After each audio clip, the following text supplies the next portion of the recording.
ما لقيتش بدايه حلقه النهارده احسن من الكلام اللي قاله كابتن خالد بيومي محلل بين سبورت عن الاهلي وريال مدريد. تعال نشوف كده. ان في فرقتين في العالم تراهن عليهم، واحد ريال مدريد والتاني النادي الاهلي. ويلا بينا نشوف.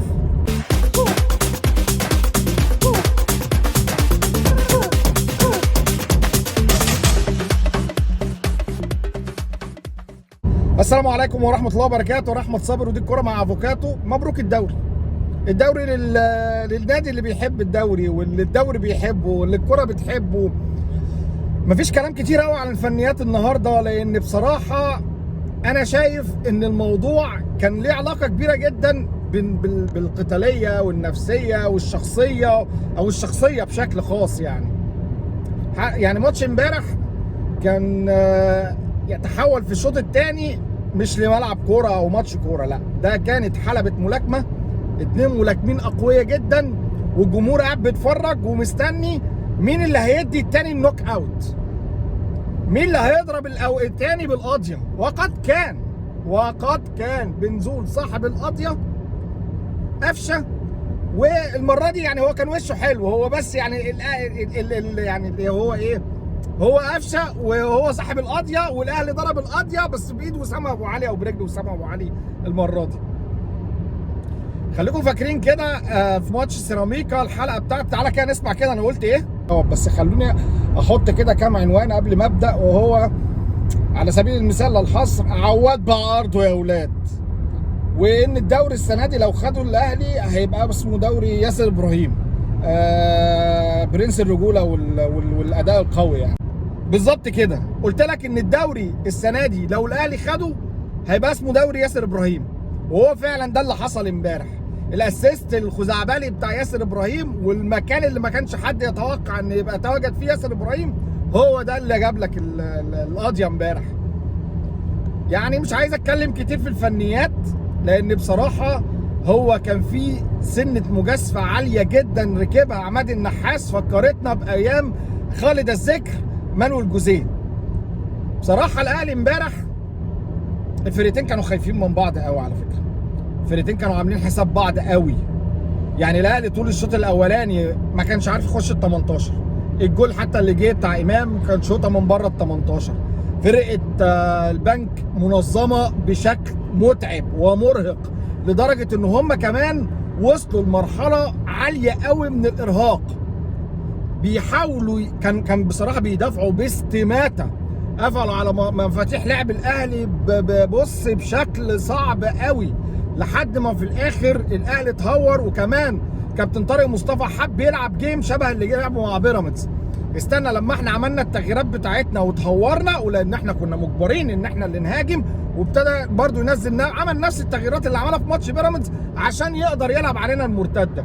لكن بصراحه العش وبقيت خط الظهر عملوا كل اللي يقدروا عليه. عماد النحاس بدأ الشوط الاولاني باتنين دبل 6، والغريبه بقى يعني بعيدا عن ان عماد كان اون فاير، كان اكرم توفيق برضو كان غريب يا جدع. يعني اكرم توفيق امبارح ما تفهمش، اسيستات، باصات، ترقيصات، حاجات كده غريبه. بصراحه الفرقه كلها امبارح هو الموضوع ما كانش ليه علاقه بالحموله الفنيه بتاعتك، هو كان ليه علاقه بالشخصيه. امبارح الاهلي كان قتال وقتال مرير، وعشان كده يعني شفنا القطايف واللطايف، والاهلي ذا ماستر اوف سسبنس رجع تاني بلس 90. يعني ايمن الكاشف بقى اعتقد ان هو بقى صوت للدوري المصري. بصراحه امبارح الماتش كان فيه مشاعر واحاسيس اقوى بكتير قوي من الفنيات. الموضوع ما كانش فنيات صحيح. يعني عماد النحاس قلب طريقه اللعب من 4-2-3-1 لما نزل قفشه ونزل عمرو السوليه. خدت بالك كده ان قفشه كان مايل ناحيه امام عاشور، وعمرو السوليه كان مايل الناحيه الثانيه ناحيه حسين الشحات. لما نزل غير طريقه اللعب، لعب 4-3-3. ما اقدرش اقول لك اكتر من كده. هو الموضوع كله كان انك بتهاجم وقتال وفرض ارادات، يا ارادتك يا اراده الفرقه اللي قدامك هي اللي هتتفرض. بس كان واضح قوي ان فرقه البنك الاهلي كان بيلعب جيم بدني صعب قوي، لدرجه ان يعني الارتدادات والتحولات بتاعه البنك الاهلي ما كانوش قادرين بصراحه يطلعوا لان هم كانوا استقبلوا اللاعب الاهلي، عمل بوش عليهم جامد قوي، خلاهم يستقبلوا اللعب في اخر تلت. فعشان تاخد السبرنت وتطلع بالفرقه من ورا قوي كده، يعني حتى نيمار وهو طالع مش قادر، كان بيموت. اسامه فيصل كان بيموت مش قادر.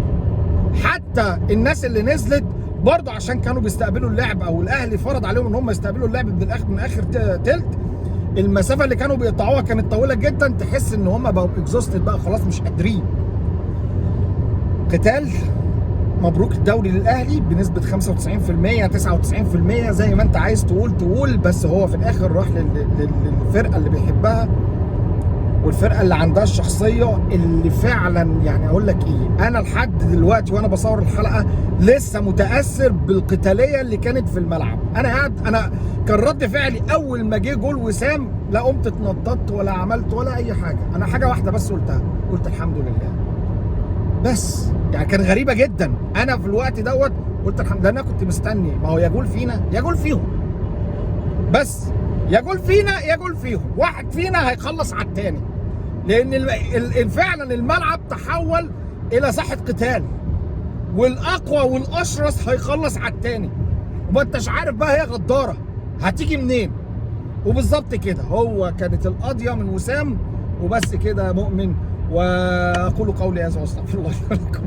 اهلي مبروك عليه الدوري، وما تنسوش اللايك الشير الكومنت سبسكرايب، ولا انت بتتفرج على الفيسبوك او التيك توك يا ريت تروح تشترك على القناه. سلام.